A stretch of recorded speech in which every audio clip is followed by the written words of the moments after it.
Shalom saudara terkasih, sangat berbahagia dapat berjumpa dan bersekutu dengan Anda para pendengar. Ibrani 9 ayat yang ke-28, demikian pula Kristus hanya satu kali saja mengorbankan dirinya untuk menanggung dosa banyak orang. Sesudah itu ia akan menyatakan dirinya sekali lagi tanpa menanggung dosa untuk menganugerahkan keselamatan kepada mereka yang menantikan dia. Saudara yang terkasih, keimamat Kristus tidak dapat disamakan dengan pribadi dan peran para imam lain yang hidup di zaman Perjanjian Lama. Mengapa? Para imam di Perjanjian Lama mempersembahkan hewan sebagai korban penghapusan dosa, dan itu hanya menutup dosa untuk sementara waktu. Tetapi pengorbanan Kristus itu sekali dan berlaku untuk selama-lamanya. Ini berarti karya keselamatan yang dikerjakan oleh Kristus dengan mempersembahkan dirinya sebagai korban dapat menyelamatkan semua orang berdosa yang mau percaya kepadanya. Alkitab secara tegas menyatakan bahwa keimaman Kristus itu tidak akan pernah dapat beralih dan tidak pernah akan tergantikan oleh siapapun. Engkau adalah imam untuk selama-lamanya. Ibrani 7 ayat 21, dan dia adalah jalan dan kebenaran dan hidup.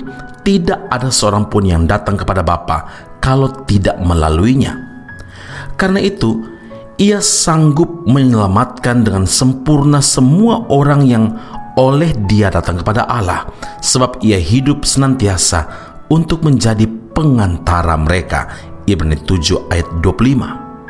Nah saudara, melalui karya pengorbanan Kristus yang sekali untuk selamanya ini, setiap saudara dan saya yang percaya kepada Kristus beroleh keberanian untuk menghampiri, menjumpai tahta kasih karunia Bapa, mendapatkan pengampunan dosa dan juga keselamatan yang pasti dan bersifat kekal.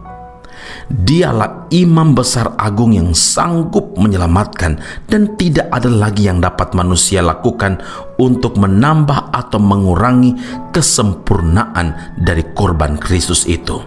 Saudaraku, Ibrani 9 ayat 13 hingga 14, firman Tuhan berkata, jika darah domba jantan dan darah lembu jantan dan dipercikan abu lembu muda menguduskan mereka yang najis sehingga mereka disucikan secara lahiriah, betapa lebihnya darah Kristus yang oleh roh yang kekal telah mempersembahkan dirinya sendiri kepada Allah sebagai persembahan yang tak bercacat, akan menyucikan hati nurani kita dari perbuatan-perbuatan yang sia-sia.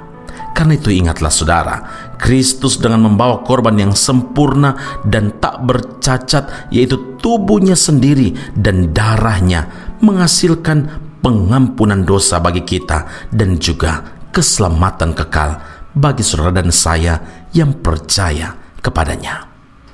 Amin. Mari kita berdoa.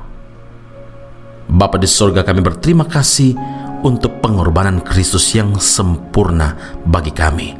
Tuhan Yesus, Engkaulah imam besar agung yang ajaib. Karena pengorbanan-Mu di kayu salib, maka kami dapat mengalami pengampunan dosa. Karena pengorbanan-Mu di kayu salib, kami dapat memperoleh keselamatan yang kekal. Terima kasih Tuhan Yesus untuk karya indah, karya ajaib, karya terbesar yang Engkau lakukan demi keselamatan umat manusia. Hari ini kami yang percaya kepada Tuhan Yesus, kami mau hidup di dalam Tuhan. Kami menantikan Engkau dengan taat dan setia kepadamu. Terima kasih Allah yang hidup. Terima kasih Tuhan Yesus. Terima kasih Roh Kudus untuk firman-Mu yang kami dengarkan renungkan hari ini.